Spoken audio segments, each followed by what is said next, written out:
Hi everybody, I'm here with Stephanie Leong, and the reason we're here is because Stephanie took us all away on an Avalon retreat earlier in the year, and she also took a group to Avalon and Glastonbury last year. So can you tell us a little bit about why you chose to take people to Avalon and Glastonbury? What was the draw, and what was the first time you went, and why, and what did you get out of it? When I first landed in Glastonbury on National Day, Singapore's National Day 2023, immediately I knew that I wanted to bring people to this place. It really felt like such a magical trinket box of people from different lands.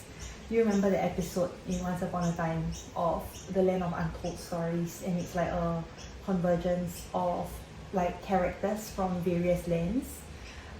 Glastonbury feels like that, whereby there were multiple accents all over, and there were people that really appear super otherworldly, casually walking up and down the high street and shopping at Co-op. My first thought was that this is a place whereby all of the people who perhaps in their daily life feel like they don't fit in, here their uniqueness and eccentricity is expressed, owned. It's perfect in this place. So I was really excited when I was prancing down Glastonbury High Street, and every shop along the high street really felt like a rabbit hole whereby one could get easily lost. It's the energy of the place, the energy of the land. It was such a clear message. I want to come back every year, and I want to bring people from back home to experience the magic of Glastonbury. That was the first time you went, and what drew you to it the first time that you went? I learned of Avalon from this book called The Lost Lands by Lucy Cavendish, and I bought the book because I was really interested in Lemurian consciousness. The book speaks about the ancient civilizations of Lemuria, Atlantis, and Avalon. Avalon I knew very little about, even though as a young adult and in my late teens I was listening to a lot of Celtic music, and it actually started from The Voice Australia. One of the contestants in the blinds was singing a Celtic cover, and since then Celtic music is my go-to studying music. And I always felt like a part of me knows this signature of the energy. Even though I knew very little about Avalon, a lot of the stories from these places, it feels very familiar to me, though it's not cognitive. I read about Avalon in The Lost Lands. It didn't intrigue me or grab me the way that Lemuria did, because I think I'm first and foremost a Lemurian. A Lemurian mermaid. Mermaid, yeah. Thing, mermaid thing. And then I was watching Once Upon a Time, the ABC series, and in January of 2023 I was watching the Camelot season. Because Once Upon a Time tells the stories in a way whereby it really shows each character's wholeness, light and shadow, it's not accurate to how the stories are told typically. And then now we know that there isn't one true story. It just depends on who's telling the story. The way in which Camelot was portrayed in Once Upon a Time, I don't know if it awakened something in me. I'm not sure what it is, but it's an immediate, I want to be here and I need to be here. So I paused it, and then I went on Google and I started searching for a guide that could bring me on a pilgrimage in these lands of Avalon, Camelot, and Glastonbury. I found this website, Avalon Academy, founded by Dea Isadora, and I think 2 years before that I was doing a course and Dea was leading a meditation to connect with the Hathor, goddess Hathor, and I really enjoyed Dea's transmission. There was something about her, the way she spoke or the way she told stories. There was something in that I felt a resonance. So on Avalon Academy, I saw Leah's profile. There was a green light or an alignment. Then I found Shamia's profile on Avalon Academy's website that he brings people to the different sacred sites in Glastonbury and the surrounding lands. That's when I reached out to him. Upon our first meeting, I learned that he was born in Singapore. The way he asked questions, it showed me that it wasn't just a regular retreat going to tourist sites, but he asked about my journey across the world, the places that I felt drawn to.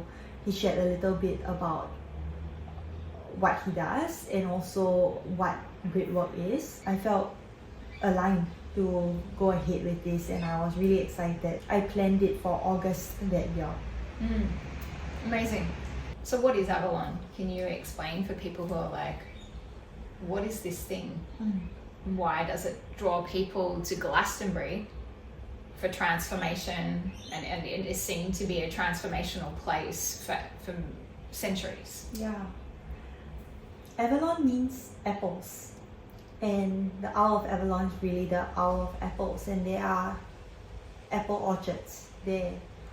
It's so interesting because the shopping district of Singapore is Orchard Road, and it used to be a apple plantation. So I was told, I don't know that to be true. And Glastonbury is known to be the heart chakra of Mother Gaia. And while Glastonbury is the physical location, Avalon is a consciousness within those lands. When you ask that question, I think of this phrase, Avalon of my heart.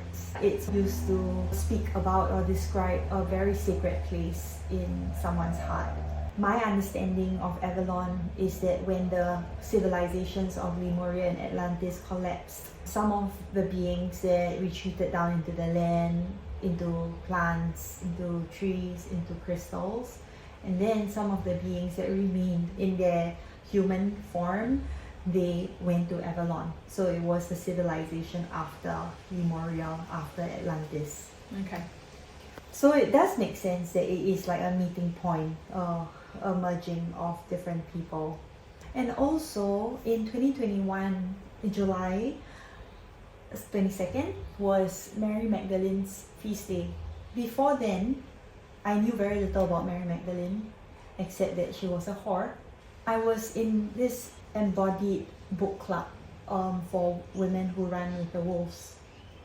And on the last session, one of my peers shared that she just came out of a Mary Magdalene container. And I was like, wow, there's a whole container like devoted to a prostitute. I didn't understand that, but it intrigued me. So I did some research, of course, into Mary Magdalene, and I think I came across this book about like sacred sexual alchemy of Isis, and it's called the Magdalene Manuscript, and I just bought it, and it shared about Mary Magdalene's and Yeshua or Jesus's journey together during their time on earth, and Glastonbury was one of the places that they frequented with Joseph of Arimathea, with Mother Mary. And then in another book, Anna, Grandmother of Jesus, she also, Claire Hartsong, the author, also channeled the stories and the journeys of Mary Magdalene, Jesus during this time. So there was like Glastonbury was increasingly dropped into my field in very, very small doses. And then when I was watching Once Upon a Time and watching about Camelot, that's when it was like, oh, I must be there. I had a reading with a psychic, and I decided to just ask her, why is this brought to my attention right now? Why do I have to be in Glastonbury? And her answer was, it's very important. Like Glastonbury as a location is very important for you in the future, and you'll know when you're there. And it's very cool because actually my first visit to Glastonbury was beyond magical. I arrived on National Day. It was the smoothest transit from London to Glastonbury. There were different transportation required, and everything was so smooth. On the first day during dinner, I was there with my friend Celeste, and during dinner I was sharing with her about my astrology reading with my astro teacher. And just a few months ago, Celeste had introduced astrology to me, and I spent the whole of winter in Melbourne under 3 blankets studying astrology every day from when I woke to when I slept, except for when I saw clients.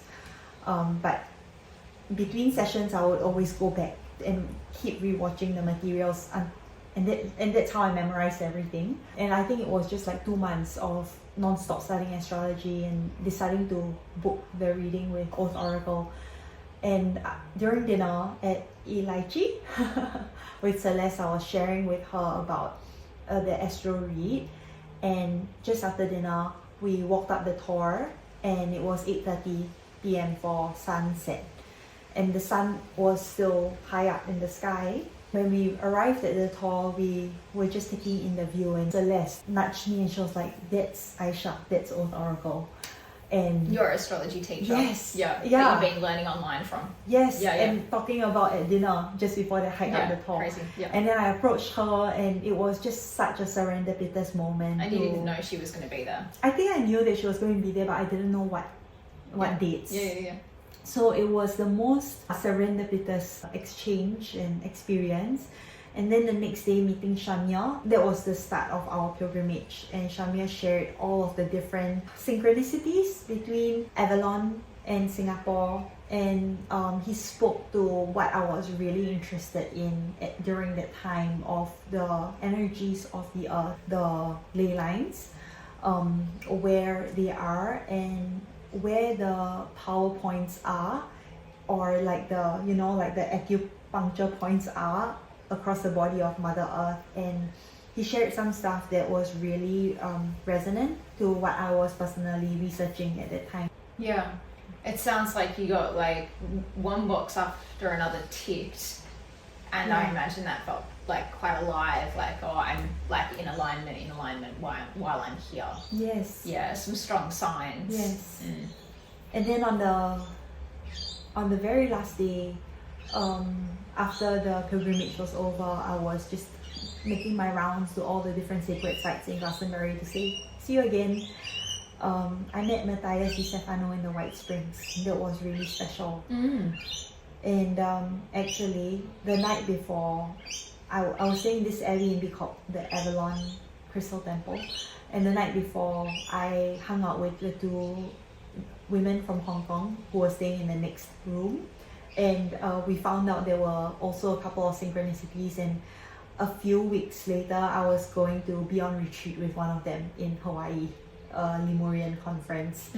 So there were just lots of intersections a again. lot of synchronicities, and it really did feel like I was meant to be here. And then, but the inspiration just feel like I have to bring people here. It's really the first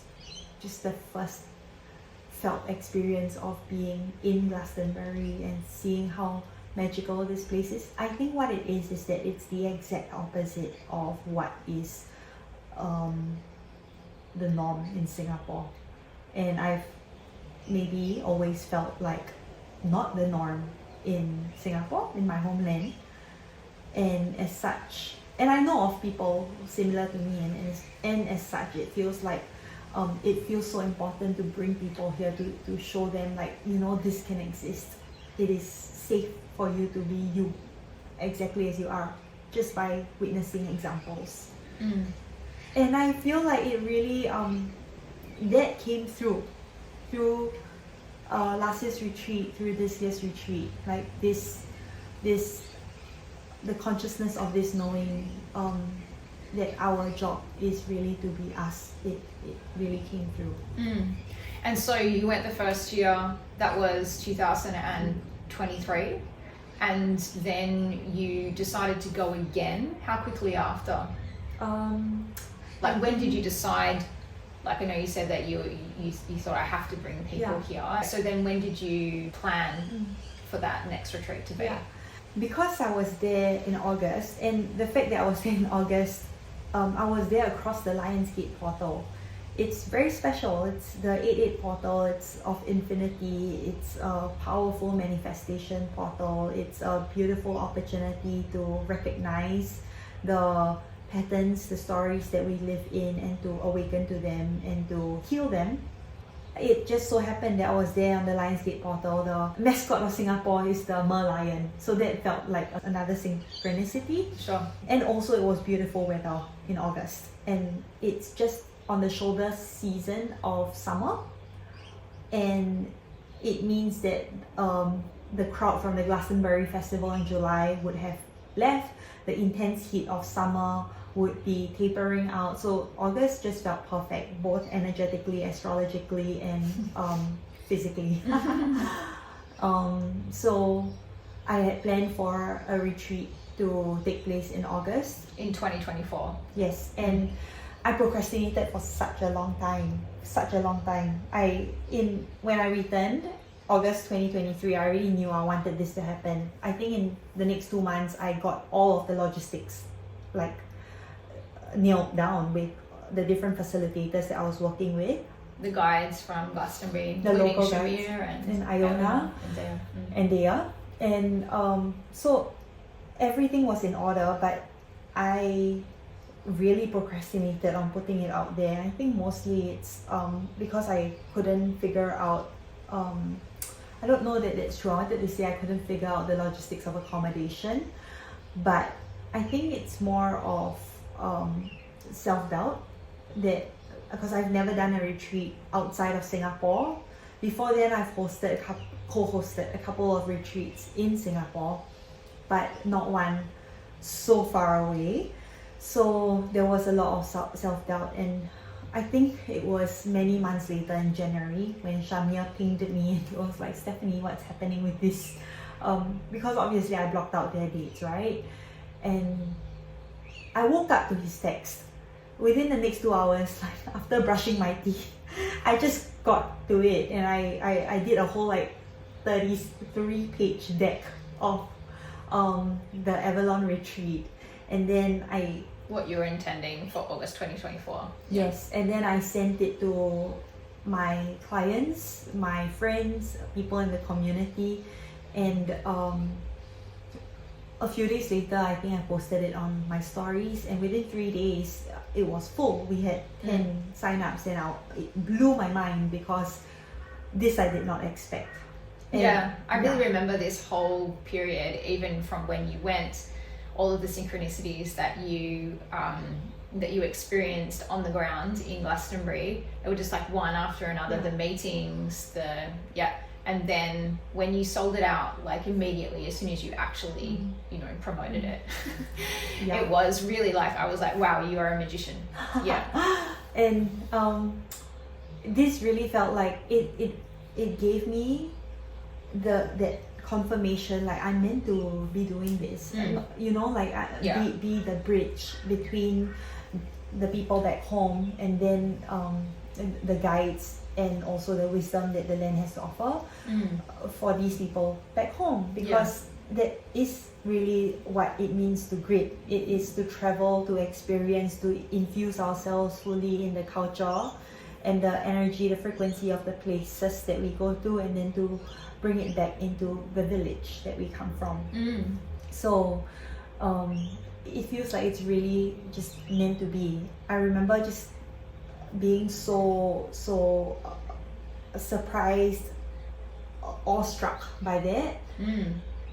Such a strong encouragement. Yes. Yeah, I felt like support from spirit, from Merlin, the Lady Avalon. I next went back in May of 2024 because I wanted to connect deeper to prepare for the August retreat. To prepare energetically, and I'm so glad I did. I wrote non-stop the whole time I was there. I was just writing and sleeping. Something that I cannot leave out when I'm sharing about Avalon is my personal journey up the tour. Yeah, absolutely. It was on the second day of the pilgrimage, and it began at the White Springs when you were first there in 2023. Yeah. By then, we had already went to the tour. We had went to the tour, just me and Celeste, without Shamia. Then we, officially on a pilgrimage, we visited the Glastonbury Abbey and the Chalice Well Gardens With Shamia. with Shamia. The next day, we went to Wariel Hill, and then we went to Mary Magdalene Chapel. And all of these places are very open, and if it's not expansive, it is very peaceful, very tranquil. There was just so much serenity, at least when we were there. And then came the White Springs, which was a place of complete darkness except for tea lights dispersed throughout the place. Yeah, so the White Springs, in comparison to the Charleswell Gardens is beautiful gardens, open, but the White Springs is a temple where you go inside and it's dark immediately, and there's different, your eyes have to accustom, so yeah. And we didn't go in immediately. We stood outside, and Shamia gave specific instructions. We'll go here, we'll go here, we'll go here, we'll do this, we'll go here, we'll do that, and then we'll So there were all these steps, and I didn't realize I was having some kind of physiological response in myself until Celeste looked at me and she was like, "Are you okay?" And then that's when I realized I probably stopped breathing, or my heart was beating fast, or anxiety was showing on my face, and I was like, "Oh, I don't know. But if I need to, I'll go in. But if I need to come out, I told Shamia I'll let him know." And he said, "Okay." So the context is that from the outside, it was so loud. On the inside, people were playing drums, people were singing, chanting, people were naked. It was chaotic, and it's not familiar to me. It was just so wild and so chaotic.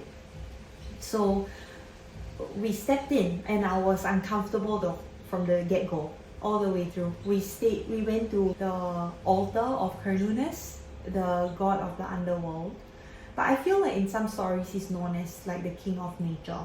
Yeah, the green god, they'll often man. call him the green man, or else they sometimes call him The sex the god. sex god. So Yeah. I think it's like primal nature. Primal. Yeah. And like he has horns, Yeah. and that's the archetype of the devil is actually caricatured after him. So we sat in front of him.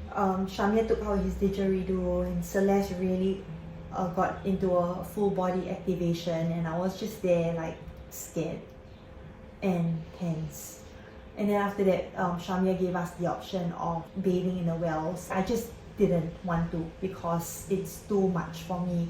So instead of dousing myself in the well, I went to a huge painting of the Black Sophia, and I was just meditating by her quietly. And that was like the quietest section of the White Springs.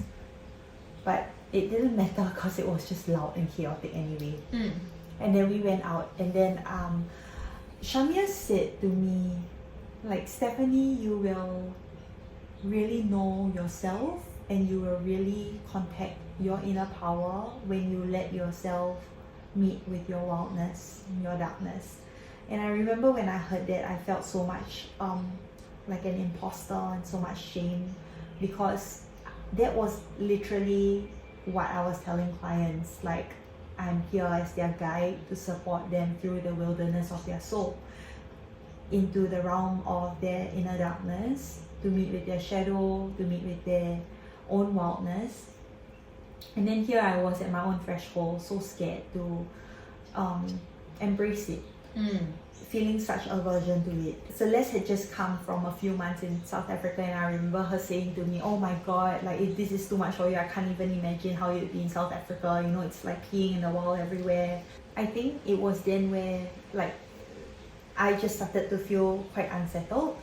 And then the next part of the pilgrimage was to go to the Dragonstone, which was somewhere up the labyrinth of the Tor. And we were not going to the Tor from the front, we went instead through the back. But instead of just going up the Tor, we took an off the beaten path, whereby there was a path, but also not really, because the nettles were overgrown. And it was everywhere. It was like to our left, to our right, and sometimes we had to step over them or we had to push them aside. When the nettles stung, it really hurt. And you felt that? Like you had experienced the feeling of the nettle stinging and how it kind of stays. Of course, the physical pain had an aspect to it, but it wasn't so much of that. It was more that the landscape of my mind got smaller and smaller and smaller. Even though if I were to just look up, which I couldn't because I was trying to avoid nettles. Right. But if so your perspective had gotten, But if I had just looked up, I would have gotten that like wider perspective because it was just endless horizons everywhere. Yeah, it's beautiful everywhere. Green rolling hills all the way around the tour, which is So I had no reason to feel claustrophobic, but claustrophobic was exactly what I felt. And I remember when we were walking, I was the last, and I was happy to be the last because then I couldn't slow anyone down with my fear. And I think Shamir called to me and asked if I was okay. And I think I said, I don't know. And I might have asked him like, how far more do we have to go? And I asked this twice. And each time I asked, it was really high stakes because I needed us to be there now. I didn't want to walk any further. And so you were escalating in your fear. In myself. Yeah. And I also didn't give myself permission to be scared because I felt there was no need for me to be scared. And what were you scared of? It was the claustrophobia. It was anxiety and what do you think was provoking that? Being off the beaten path. Yeah. And in my mind, I just wanted to see concrete. I just wanted steps, like level steps. I wanted the man-made thing. Yeah. I asked like how far more, and I think like the first time I can't remember what he said, but it's like clearly we're not there yet. And then the second time he was like, oh, it's over there. See that tree? It's over there. I couldn't see any tree. So and then it was still a distance. And then in my head, it's like I could go back, but going back is so far away. Oh my god! And I felt trapped. I was like, going further into this unknown, off the beaten path, and going back to concrete. It's such a long journey, and I felt trapped in the wide open nature. And I think at that time, Shamir was like, are you angry? I was like, no, I'm not. I'm scared. And he was like, do you need to shout? I was like, no, I'm scared, Shamir. And then I think when I really reached my threshold, I said to them that I need to stop. And then Celeste was like, you want me to carry your things? And as I took off my backpack, I gave it to Celeste. I took off my scarf. It felt like a weight off, but I felt like I wanted to get out of my skin. I felt my skin was trapping me. So clearly this was completely, it was like a mental situation. In a sense, somehow the internal landscape was being reflected in the external landscape. You were thinking it was in the external landscape, but it was actually in the internal landscape, maybe. Or the wildness of the external landscape was actually triggering my fear of the unknown. And at that time, I think I was pushing away a life of unknown for a long time, and it had to do with my personal relationship. Because at that time I was maybe in a 7-year long relationship, and I knew for a while the right thing for me to do is to leave, and I couldn't because whatever is outside the relationship or life outside the relationship is the wild unknown. And even though there was a part of me that knew that was the right thing to do, the safer thing to do is to stay, and I have stayed for a long time, holding this tension and also obviously sharing it with my then partner. And I think that the unknown through the nettles, through the off the beaten path, through the dragon stone, really amplified that for me. And even the experience of the White Springs before that was in a way kind of The wild, chaotic, shaking around this thing that I've been pushing aside so I can continue living my life in this, it's like perfect, somehow Whoa. controlled way. Yeah. There was something in that relationship that was such a balm for my nervous system, because I didn't know a dynamic like that before this relationship. I didn't know it in my childhood years growing up. I didn't know it at home. I didn't know it in school, and therefore I didn't know it in my life. And it was only in that relationship that I learned what unconditional love was. I learned that, oh my gosh, I can be loved exactly as I am. And I felt safe and this very strong sense of belonging in relation. And because I didn't know this before, I only experienced it in that dynamic. How could I walk away from it? It felt like, why would you do that? And at the same time, there was just a knowing in me that I have to go.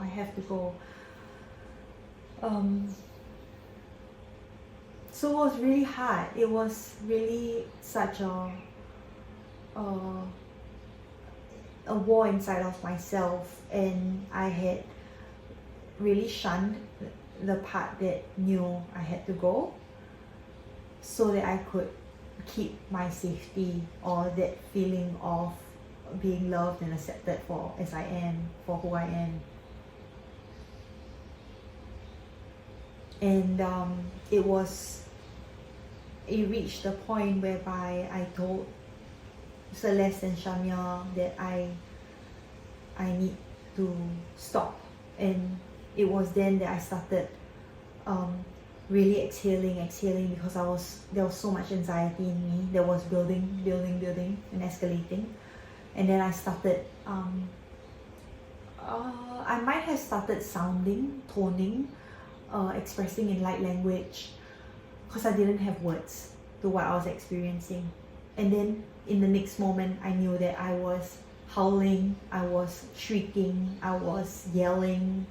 I really met the most primal version of myself that I've not met before and have not yet since met.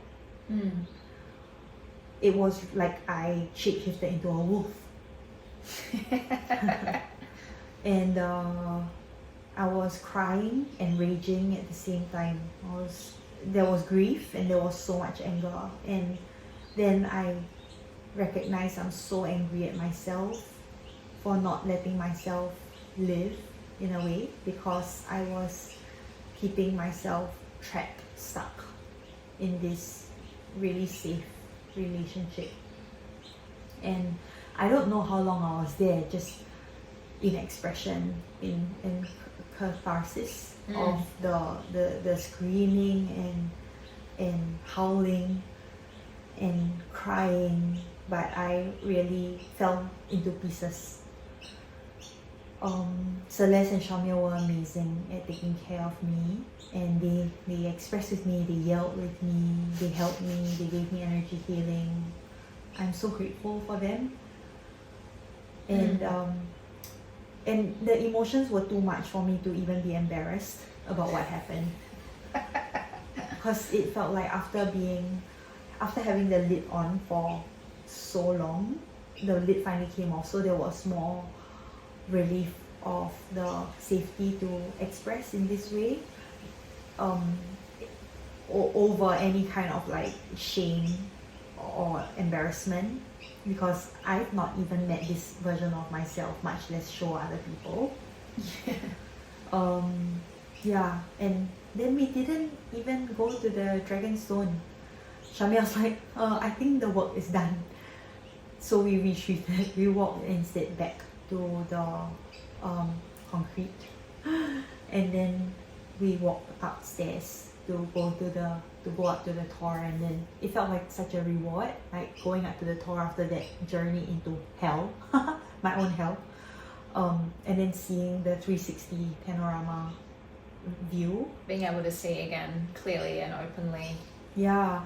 And then the next day was the day off. It was meant to be the Flames of Camelot pilgrimage, but they had COVID, so instead Celeste and I had a day off, and I took a very long salt bath, and then I went into the White Springs by myself, and it was a very different experience of darkness. This time it felt sweet, it felt like nectar. People were quietly meditating, no chanting, no Completely drums, different day. no didgeridoo, nothing. It's just, maybe it was quiet hour when I went also. Yeah.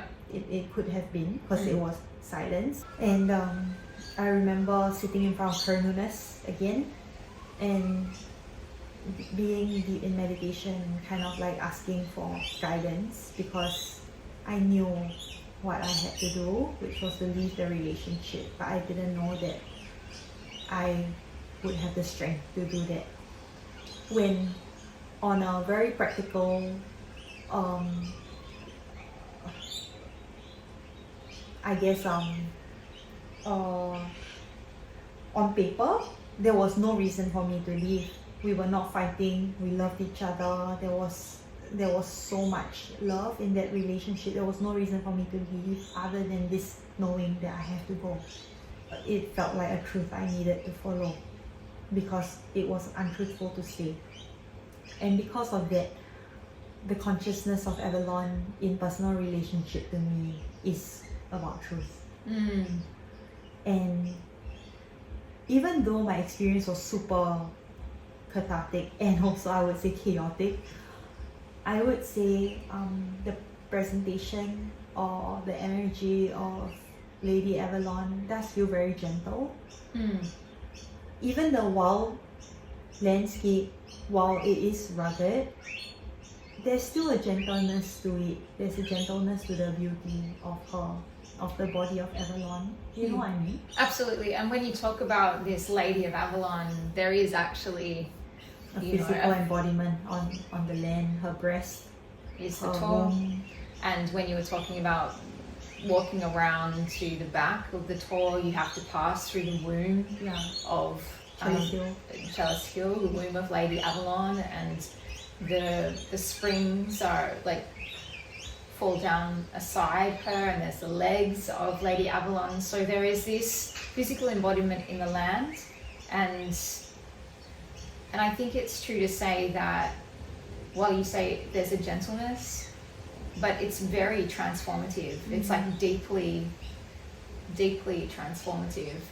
So a lot of people will speak about Lady Avalon calling to them, and so it feels like, in a sense, there was a holding or a cradling of different aspects of the spectrum or polarities that enabled you to have this experience and has continued to draw you back. I think, when you say holding, it reminds me of like when I was back at the White Springs the second day, I did feel held by Mother Darkness, was what came through. I went into the deeper well, I submerged my whole self under, and it was silence and completely pitch black, and I felt really held by, in room space, by the mother, the great mother, the black mother, the Black Sophia, which was actually opposite. The life-size painting is opposite that well. And then when I was having my release, my huge cathartic release on the way to the Dragonstone, I was held by the feminine and masculine. I had Shamia and Celeste. So there is a holding through the transformation. It's like I'm not just left to burn and die and collapse, reborn myself, there's a holding. I remember Shamia making dropping a pin on his Google map, and I was like, why you do that? And he said, there's something here that has just been released, almost like an acupuncture needle, and it's like the land helping me remember, and me also somehow being a process of the remembrance of the land. And then he just intuited that there was something about mother-daughter healing. And he has no idea about my relationship with my mom and the dynamics of my relationship with my mother. And I guess like that would be the first dynamic that I maybe experienced the anxiety, the claustrophobia, the feeling trapped from the energy of control. Yeah. So I found it really, really profound. And I think that experience gave me even more motivation to invite people to experience the whatever it is, like the potency of Avalon and Glastonbury, because it, like, face value, it just feels very light, very whimsical, very light, very eccentric, eclectic, very fun. But when we start the pilgrimage, the work goes deep fast.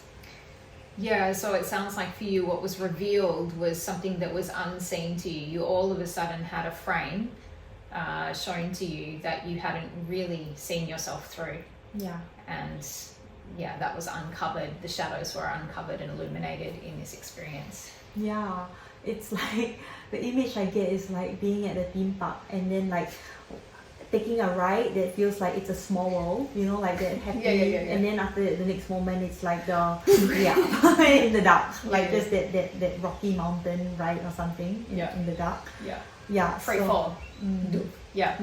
But being held and with then the safety. Then beautiful parachute, like, in a sense, perhaps not beautiful parachute, but certainly a buoyancy through the next.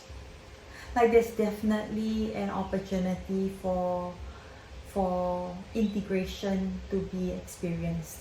You're not left to be on your own. I feel like that's also part of my responsibility as a retreat organizer, facilitator, to support that process for the pilgrims. And in a way, in that moment, you were supported by Shamir and Celeste, and then that's what you're able, in a sense, to do for the group of pilgrims that have attended. So you took a group in 2024 and you took another group in 2025.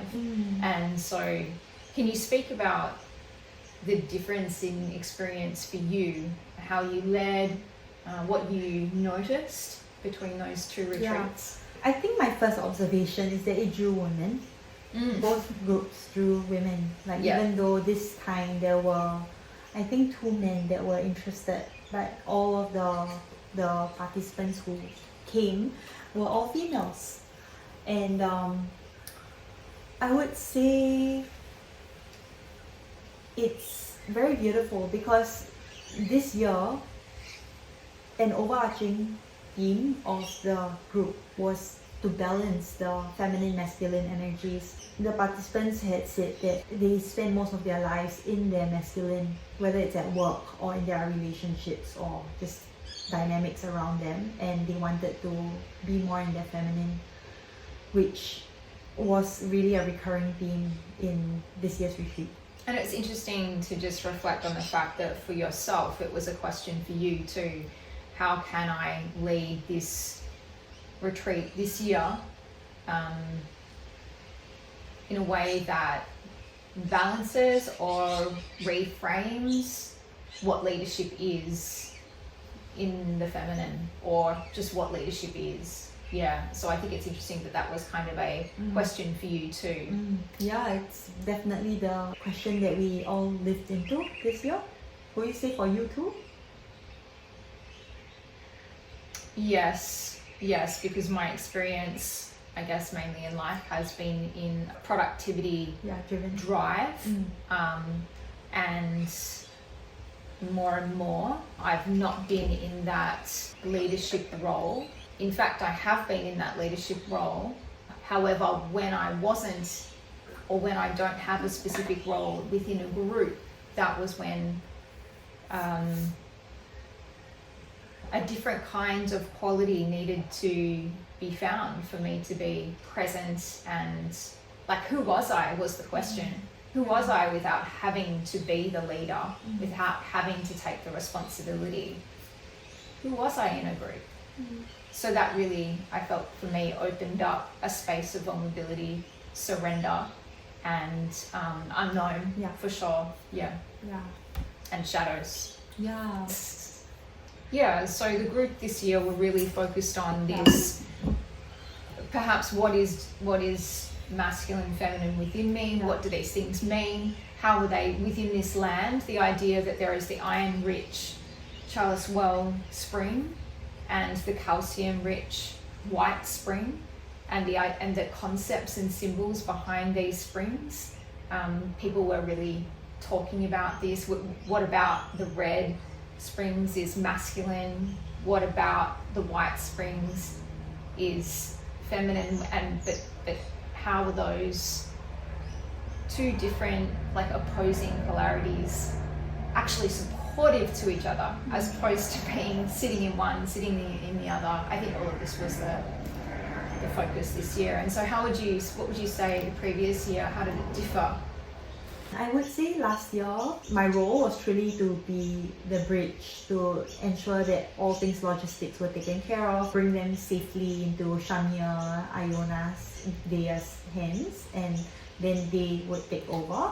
And there was one day that I supported with a Dreamtime ceremony to integrate the physical experience into our multidimensional experiences. So I brought them into a past life regression of their Avalon experience. We shared our different memories. It was such a beautiful process because I feel that when this happens in a group, everyone brings a different piece of the puzzle into the whole, and we get to see ourselves reflected in each person's story.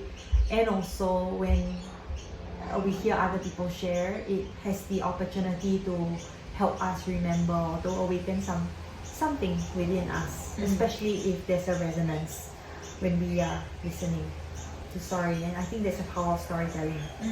I would say the biggest difference for me is that you came this year.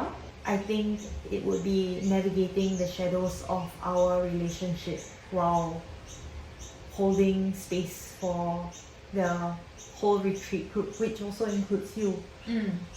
Both were important to me. How I take care of the group professionally was really, really important because obviously everyone trusted me in this experience and I was not going to let them down. And at the same time, it didn't feel possible for me to just turn my back on our relationship and also what it was that we were going through, and to only pay attention to the group, which actually felt like they were really good at taking care of themselves. So my job, space holding for the group, it was very smooth, very seamless, very peaceful. And also, like, this year we did ceremony every morning, every night, which didn't happen last year, and it was an inspiration from our daily ceremonies here in the Sunshine Coast.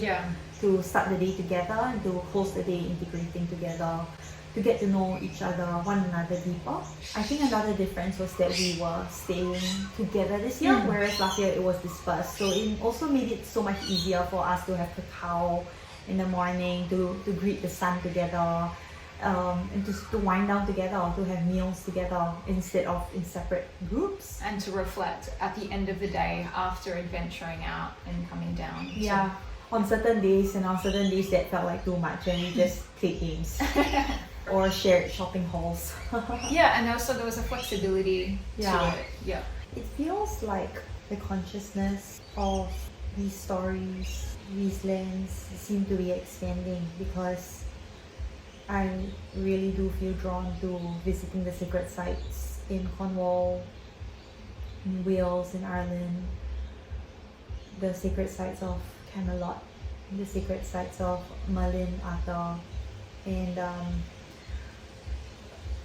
I think what I really enjoy about these journeys is the alchemy of both the storytelling and then the ceremonial aspects that we get to live and really be in the experience, the embodiment, the consciousness of these stories, and to also reflect on how these stories touch us at a very personal level.